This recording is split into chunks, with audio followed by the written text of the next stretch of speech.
Late 1944. Northern Germany is burning. Every day, hundreds of Allied bombers cross the sky, escorted by long-range fighters that can now reach deep into the heart of the Reich. Cities are collapsing, factories are disappearing, and the Luftwaffe, once the most feared air force in the world, is barely able to respond. Pilots are exhausted, fuel is scarce, and most German fighters are already at a disadvantage before they even see the enemy. But inside one factory, a very different aircraft is taking shape. It's longer, sleeker, and stranger than anything Germany has produced before. Its wings stretch far beyond those of conventional fighters, built not for turning dogfights at low altitude, but for something entirely different: the thin, freezing air above 35,000 feet.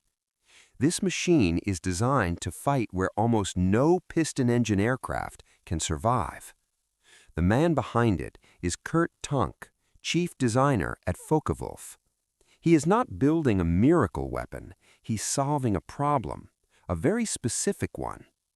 Allied bombers are flying higher and higher, and German interceptors are struggling to reach them in time, arriving late, low on energy, and often already damaged by the climb itself. Tank's answer is radical. Instead of forcing fighters to struggle upward, design one that already owns the sky at extreme altitude. The aircraft becomes known as the FW Ta 152. On paper, it's everything Germany needs. A pressurized cockpit allows pilots to function where oxygen is thin and deadly. A long, high aspect ratio wing gives it unmatched lift in the upper atmosphere. Its engine, boosted by advanced supercharging systems, is optimized not for low-level speed, but for performance where most engines begin to fail. But paper is not reality. And Germany, in late 1944, is no longer a country that can easily turn ideas into weapons. Factories are being bombed faster than they can be repaired, supply chains are collapsing. Even when parts exist, there's often no fuel to test them, no trained pilots to fly them, and no time to correct mistakes. Every new aircraft program is competing against chaos itself. And yet, the Ta 152 moves forward, because the situation in the air is becoming catastrophic. The arrival of the P-51 Mustang has changed everything. For the first time, Allied bombers are not alone. They're protected all the way to their targets and back. German fighters can no longer simply intercept bombers. They must fight through a screen of highly capable escorts first.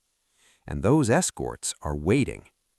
By the time German aircraft climb to interception altitude, they're often already at a disadvantage.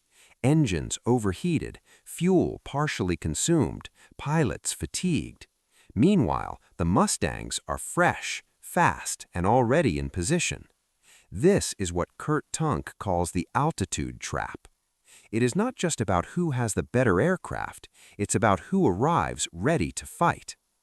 The Ta 152 is designed to break that trap. Instead of climbing desperately to meet the enemy, it can already operate at those extreme altitudes. Instead of losing power as it climbs, its engine is tuned to perform best where others begin to fail. In theory, it can intercept bombers earlier, faster, and with more control over the engagement. But theory collides with timing. The program begins too late. Germany had spent years focusing on other aircraft, other priorities, other strategies. By the time the need for a dedicated high-altitude interceptor becomes undeniable, it's already 1944. The war is no longer about gaining advantage, it's about survival. Even so, prototypes are built. Test flights begin. Pilots who fly the Ta 152 report something unusual. At high altitude, where other fighters feel sluggish and unstable, this aircraft feels alive, responsive, powerful, almost untouched by the limitations that cripple everything else. It is not just another fighter, it is a machine built for a different layer of the sky. And yet, almost no one sees it. Because while engineers refine the aircraft, the war continues to accelerate. Bombers keep coming, factories keep burning. Decisions are made faster, often with less information and under increasing pressure from leadership that demands immediate results. There is no time for perfection, only time for deployment. But deployment requires more than a good design. It requires production. It requires trained pilots. It requires fuel. And Germany, by this point, is running out of all three. Still, the Ta-152 reaches operational status, barely. A handful of aircraft are delivered to frontline units, not enough to change the balance of power, but enough to prove something important. The concept works. At extreme altitude, the Ta-152 can do what it was designed to do. It can climb higher, it can move faster, it can fight where others cannot. But war is not decided by what is possible. It is decided by what is available in numbers at the right time. And that is where the story begins to unravel. Because even as the Ta-152 demonstrates its potential, a much larger problem is becoming impossible to ignore. Germany is no longer losing the air war because of inferior technology. It's losing because of decisions. Decisions about what to build, when to build it, and how to use it. Decisions that delayed this aircraft until it was almost too late. Decisions that ensured that even the most advanced fighter Germany could produce would enter the war not as a game changer, but as a footnote. And somewhere over northern Germany, one of these aircraft will soon prove just how far ahead of its time it really was. Not in a battle, but in a chase it was never supposed to survive. By early 1945, the air war over Germany has turned into something brutally predictable. Allied bombers arrive in massive formations, often flying above 25,000 feet, sometimes pushing even higher. They are no longer vulnerable in the way they once were.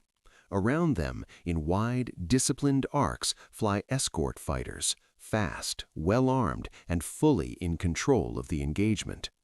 For German pilots, the problem begins long before they ever see the enemy.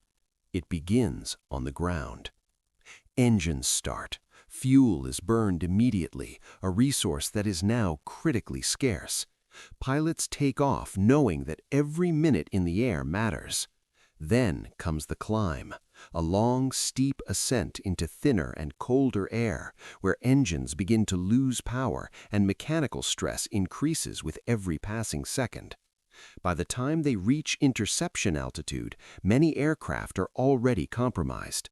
Speed is lower than expected, engines are strained, pilots are breathing through limited oxygen systems, fighting fatigue before the battle has even started. And waiting for them, already at altitude, are the escorts. This is the altitude trap. It is not just a tactical disadvantage, it is a systemic failure. German fighters are forced to spend their energy reaching the fight, while Allied aircraft conserve theirs for the fight itself. The difference is decisive. The arrival of the P-51 Mustang changes the balance permanently.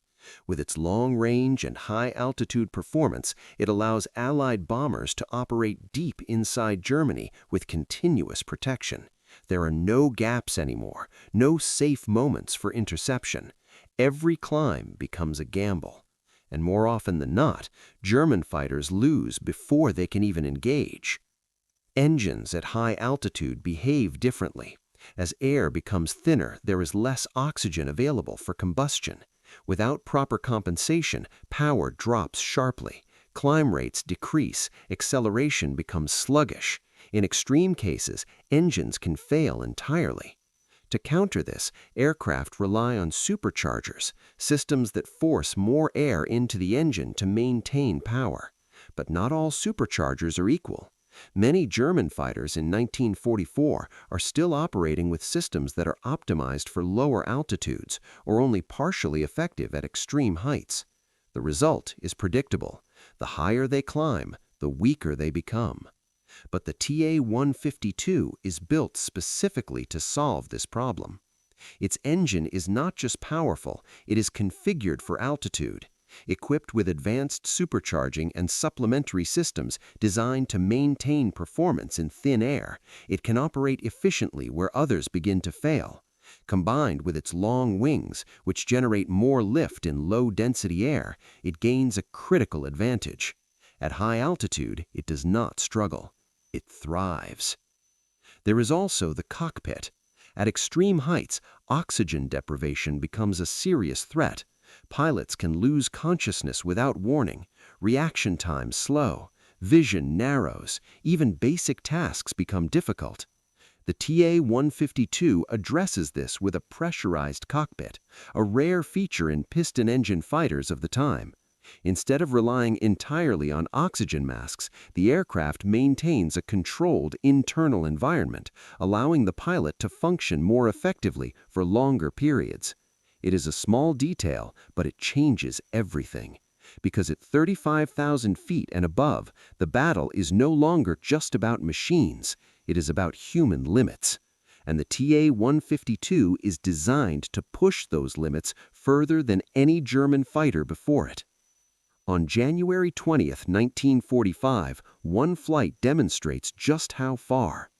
During a high-altitude test, a TA-152 reaches a height that no operational piston-engine fighter had achieved before. The exact number varies depending on the source, but what matters is not the record itself, it is what the flight proves.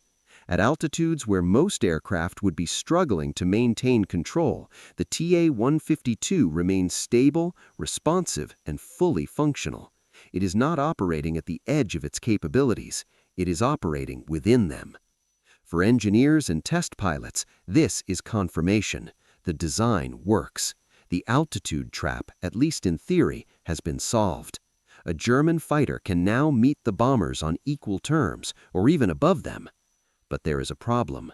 The war is no longer being fought in theory. Because even as this aircraft demonstrates its potential, the conditions required to use it effectively are disappearing. Fuel shortages limit flight time and training.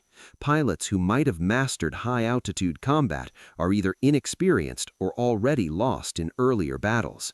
Maintenance crews struggle to keep even standard aircraft operational, let alone a complex high-performance machine like the TA-152. And perhaps most critically, there are too few of them. An aircraft designed to dominate the upper atmosphere is meaningless if it cannot be deployed in numbers. Interception requires coordination, timing, and coverage. A handful of fighters, no matter how advanced, cannot defend an entire country. Still, the implications are clear. If this aircraft had been available earlier, in larger numbers, with trained pilots and stable production, the entire dynamic of the air war might have been different. Allied bombers would have been forced to adapt, possibly to redesign their tactics, possibly to accept higher losses. This is exactly what American intelligence would later conclude after evaluating captured examples of the aircraft. Not that it would have guaranteed victory, but that it would have imposed a cost, a significant one, on the Allied bombing campaign. But that moment never comes, because by the time the TA-152 is ready, the altitude trap is no longer the only problem. Germany is not just losing the air war in the sky, it is losing it on the ground, in factories, in logistics, and in decisions made months, sometimes years earlier. The aircraft exists, the solution exists, but the conditions required to use it have already collapsed. And soon, one flight will show exactly what this machine can do when it is finally pushed to its limits, not in a controlled test, but in a real encounter with the enemy, an encounter where it has no weapons, no support, and no margin for error. Somewhere over northern Germany, early 1945, the situation unfolds without warning. A lone aircraft is returning from a test flight. It is not carrying ammunition. It is not prepared for combat. The pilot is not looking for a fight. The mission is routine. Evaluate performance, gather data, land safely. But war does not recognize routine. Two shapes appear in the distance, closing fast, sleek, aggressive, unmistakable. They are P-51 Mustangs, already at altitude, already in control of the situation.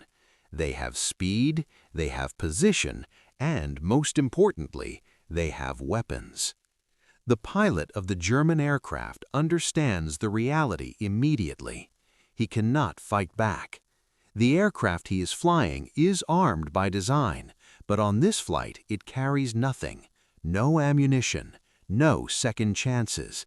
If the Mustangs commit to the attack, the outcome should be inevitable. Under normal circumstances, this is where the story ends. But this is not a normal aircraft. It is the FWTA-152, and what happens next will become one of the most unusual encounters of the air war. The Mustangs close in, expecting an easy kill. A lone German fighter, unarmed, already at a disadvantage. They position themselves for attack, confident in their speed and firepower. The German pilot does not turn to engage. He does not dive away in panic. Instead, he makes a single decision, one that relies entirely on the aircraft beneath him. He pushes the throttle forward and initiates a climb. Not a gradual climb, but a steep, aggressive ascent into thinner air. This is where most fighters begin to lose their edge. Engines strain, power drops, control becomes more difficult. It is the worst possible direction to escape, unless your aircraft is built for it. The TA-152 is. As the aircraft climbs, its long wings begin to show their advantage. In the thin air, where lift is harder to generate, they continue to provide stability and control. The engine, optimized for altitude, does not lose power in the same way as conventional fighters. It continues to perform, pushing the aircraft higher and faster. The Mustangs follow. At first, they maintain the pursuit. They are fast, capable, and flown by experienced pilots. But as the climb continues, the conditions begin to change. The air becomes thinner. Engine performance begins to drop. The margin of advantage they started with starts to narrow. The distance between the aircraft does not close, it widens. The German pilot maintains the climb, pushing the aircraft into a regime where very few piston-engined fighters are comfortable operating. The cockpit remains controlled, pressurized, allowing him to stay focused, responsive, and aware. Behind him, the Mustangs are reaching their limits. They are still dangerous, still capable, but no longer dominant. At a certain point, the engagement becomes unsustainable. The cost of continuing the climb outweighs the chance of success. Fuel consumption increases, engine strain becomes a serious risk, and the target, instead of becoming easier to reach, is moving further out of reach. The Mustangs break off. The chase ends without a single shot being fired. The German aircraft continues its climb, then levels off, alone again in the high-altitude silence it was designed for. It survives not because of luck, but because of design. This moment, brief and almost accidental, demonstrates something that no test flight or technical report could fully capture. It shows how the aircraft performs under pressure, in real conditions, against a real opponent. And it shows that in the right environment, the TA-152 is not just competitive, it is superior. After the war, captured examples of the aircraft are evaluated by Allied test pilots. These are experienced men, familiar with the best aircraft the United States and Britain have to offer. They approach the TA-152 not as a legend, but as a machine to be measured, tested, and understood. What they find is unexpected. At high altitude, the aircraft performs exceptionally well. Its speed, climb rate, and stability are all noted. The cockpit design, particularly its pressurization, is recognized as a significant advantage. The overall impression is not of an experimental or unreliable platform, but of a highly refined, purpose-built interceptor. In official reports, the conclusion is cautious but clear. This aircraft represents a serious threat under the right conditions. Not a war-winning weapon, not an unstoppable force, but a fighter that if introduced earlier and produced in sufficient numbers would have forced changes in Allied tactics. It would have made the bombing campaign more difficult, more dangerous, more costly. But those conditions never existed, because while the aircraft proves itself in moments like this, the broader reality remains unchanged. There are too few of them, too little fuel, too little time, and too many other failures happening at the same time. The pilot lands safely. The aircraft survives. The story becomes one more data point in a war filled with them, a glimpse of what was possible, and also a reminder of what was missing. Because even as this machine demonstrates its ability to escape two of the most advanced fighters of the war without firing a single shot, the outcome of the conflict is no longer in doubt. Technology alone is not enough, not without scale, not without timing, not without the decisions that turn potential into reality. And in the case of the TA-152, those decisions had already been made, long before this aircraft ever took to the sky. By early 1945, the outcome of the air war over Germany is no longer decided by performance. It is decided by numbers. Every day, the sky fills with Allied aircraft in quantities that are almost impossible to comprehend. Bomber formations stretch for miles, layer upon layer, protected by waves of escort fighters. Even if one formation is damaged, another follows. Even if losses are taken, they are replaced. This is not just air power, it is industrial power in motion. Behind every mission is a production system operating at a scale Germany can no longer match. Factories in the United States, far from the reach of bombing, continue to produce aircraft at a rate that turns loss into a temporary inconvenience rather than a strategic problem. The organization responsible for deploying this force, the United States Army Air Forces, does not depend on a single aircraft or a single design. It relies on volume, coordination, and consistency. Fighters like the P-51 Mustang are produced in the thousands, supported by trained pilots, steady fuel supplies, and a logistical network that spans continents. Against this, Germany has the Focke-Wulf Ta 152. Technically advanced, highly specialized, and almost entirely absent. By the end of the war, only around 40 aircraft are completed. Some sources place the number slightly higher, but the difference does not matter.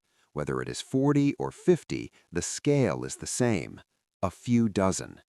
Now compare that to Allied production.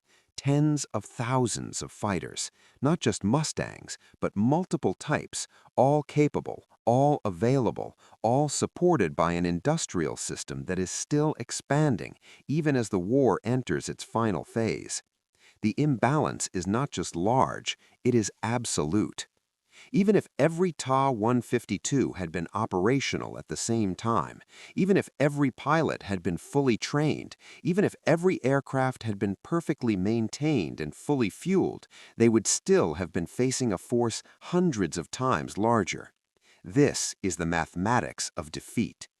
Because war is not fought in isolated encounters, it is fought across entire systems, production, logistics, training, maintenance, and coordination, and in every one of these areas, Germany is collapsing. Fuel is one of the most critical problems. Synthetic fuel plants have been heavily targeted and repeatedly damaged. What fuel remains is rationed carefully, often reserved for essential operations. Training flights are reduced, pilots receive less experience, even operational missions are limited by what is available in storage. An advanced aircraft is meaningless if it cannot be flown. Then there are the pilots. Early in the war, Germany had some of the most experienced and skilled pilots in the world. By 1945, many of them are gone, killed, captured, or worn down by years of continuous combat. Replacements are rushed through shortened training programs, often entering combat with minimal experience. The Ta-152 is not a forgiving aircraft.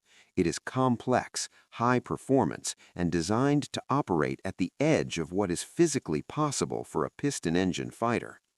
To use it effectively requires skill, discipline, and familiarity with high-altitude flight, qualities that are increasingly rare in the late-war Luftwaffe. Maintenance adds another layer of difficulty. Keeping any aircraft operational in wartime is a challenge. Keeping an advanced, specialized aircraft operational in a collapsing infrastructure is something else entirely. Spare parts are limited, repair facilities are damaged or destroyed, ground crews are overworked, under-resourced, and constantly under threat from bombing.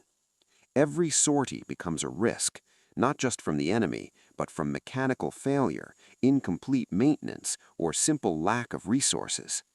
And then there is coordination. Interception is not just about individual performance.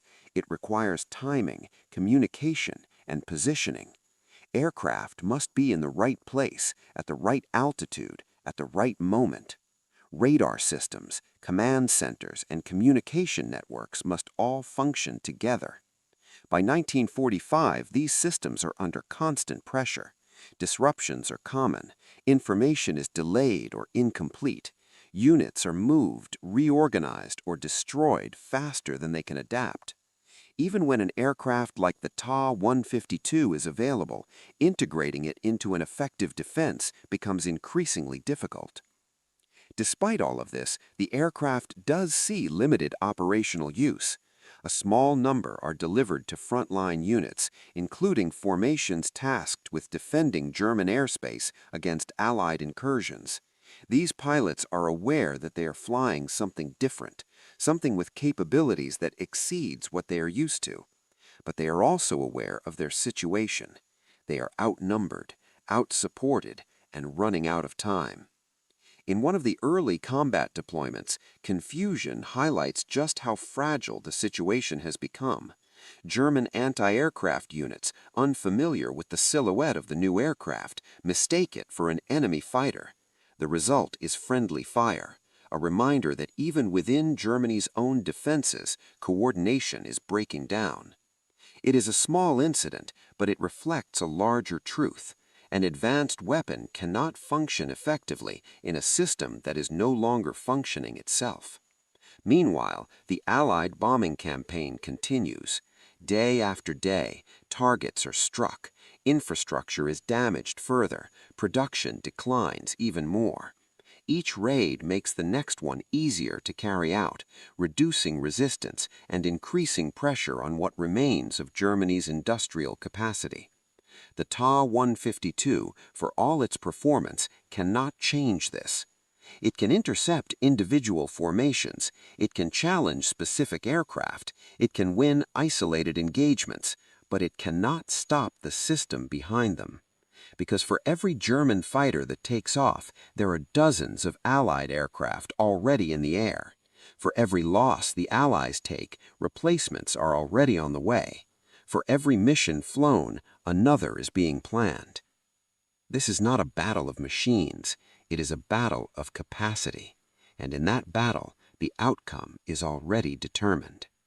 The Ta-152 becomes a symbol of what Germany is still capable of producing. Technically impressive, highly effective in the right conditions, and respected even by its enemies.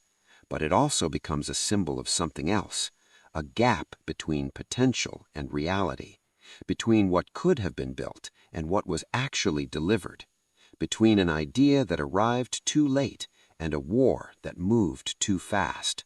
Because no matter how advanced the aircraft, no matter how capable its design, it cannot overcome a simple equation: 43 against 21,000. And in that equation, there is no room for victory. By early 1945, the war was no longer about individual aircraft, tactics, or even bravery. It was about decisions, the kind that ripple through an entire military-industrial system, determining what gets built, when, and in what quantity. The story of the Focke-Wulf Ta 152 is not just the story of an advanced fighter. It is the story of 3 decisions that ultimately sealed its fate long before a single Allied bomb was intercepted. The first decision was strategic. Germany's high command had already prioritized jet aircraft and other experimental designs over high-altitude piston fighters. The resources, factories, and research that could have accelerated the Ta 152 program were diverted elsewhere. By the time it became clear that a high-altitude interceptor was desperately needed, the war had moved too fast, and the aircraft was entering production at the worst possible moment. The second decision was logistical. Even as the design was finalized, Germany's industrial system was collapsing. Factories were being bombed, supply lines were disrupted, and critical components were scarce. Producing a handful of advanced aircraft required precision and coordination, things Germany no longer had. Efforts to scale production were fragmented, delayed, and constantly interrupted, ensuring that the numbers would never be sufficient to impact the air war. The third decision was operational. Leadership hesitated to deploy the aircraft effectively, partly because of internal politics, partly because of fear that failure would be visible. Units were reorganized, pilots were reassigned, and missions were postponed. By the time the Ta 152 saw its first operational sorties, the opportunity to influence the bombing campaign had passed. Even exceptional performance in combat could not compensate for the absence of a coherent strategy, adequate numbers, and trained pilots. These decisions were compounded by human error and ego. High-ranking officers, including Adolf Hitler himself, made choices based on assumptions and personal priorities rather than technical reality. Resources were withheld, deadlines shifted, and the aircraft that could have been decisive became a footnote. After the war, Kurt Tank faced American officers who had tested the aircraft firsthand. They were polite, analytical, and restrained in their praise. Yet behind their words was a quiet astonishment. They understood that had this fighter been deployed 2 years earlier, the Allied bombing campaign might have required a complete overhaul. They had seen its performance, studied its capabilities, and recognized its potential, and yet it had arrived too late. The Ta 152 never had the chance to fulfill the promise built into its design. It was outnumbered, outpaced, and out of time. And in this lies the forensic truth. Technology alone cannot win a war. Victory requires the alignment of strategy, production, training, and timing. When any one of these elements fails, even the most advanced weapon can be rendered irrelevant. In the end, the Ta 152 survives in history not as a triumph, but as a lesson. A reminder that brilliance in engineering can be undone by decisions made far above the cockpit. That even the most capable fighter cannot change the tide of war if it arrives too late, in too few numbers, and under impossible conditions. Its story is also a story of lost opportunities, of missions never flown, pilots never trained to their full potential, and an air campaign that could have been far more contested. Its story is a testament to what might have been, a ghost of missed opportunity soaring above a war already decided. And for those who study it today, it is a warning. The fate of a weapon is determined not only by its design, but by the decisions that govern its existence. The Ta-152 will never intercept the skies in the numbers it deserved, but in every technical report, every intelligence evaluation, every story told by the pilots who flew it, the shadow of what could have been remains unmistakable. It is the ultimate what-if of the war, an aircraft that could have reshaped the air campaign if only the right decisions had been made. Even decades later, aviation historians still marvel at what it achieved and mourn what it could have contributed to the defense of Germany.